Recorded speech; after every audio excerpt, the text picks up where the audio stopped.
వరదల్లో నష్టపోయిన బాధితులను ఆదుకుంటామని ఎమ్మెల్యే పద్మావతి రెడ్డి హామీ ఇచ్చారు. సూర్యాపేట జిల్లా కోదాడలో వరద ప్రభావిత గ్రామాలను ఎమ్మెల్యే పద్మావతి రెడ్డి సందర్శించారు. ఇక వరద బాధితులను ఎమ్మెల్యే పరామర్శించారు. ప్రకృతి వైపరీత్యాలు సంభవించినప్పుడు అధికారులు అప్రమత్తంగా ఉండాలని అన్నారు. ప్రజలను సురక్షిత ప్రాంతాలకు తరలించి నిత్యావసరాలు కూడా అందేలాగా చేయాలని స్థానిక అధికారులను ఆదేశించారు.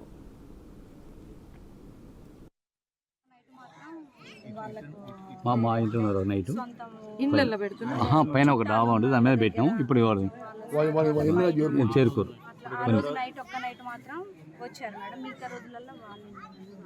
కొంతమంది దయచేసి మీరు టంకా వేయించండి.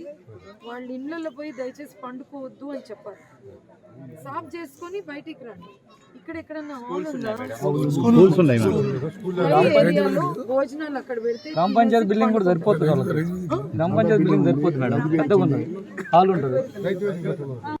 ఇప్పుడు ప్రస్తుతానికి ఒక నైట్ మాత్రం మా ఇంట్లో ఉన్నారు నైట్ ఇళ్ళల్లో పెడుతున్నా పైన ఒక డాబా ఉంటుంది దాని మీద పెట్టినాం. ఇప్పుడు చేరుకోరు నైట్ ఒక్క నైట్ మాత్రం వచ్చారు మేడం. మిగతా రోజులలో వాళ్ళు కొంతమంది దయచేసి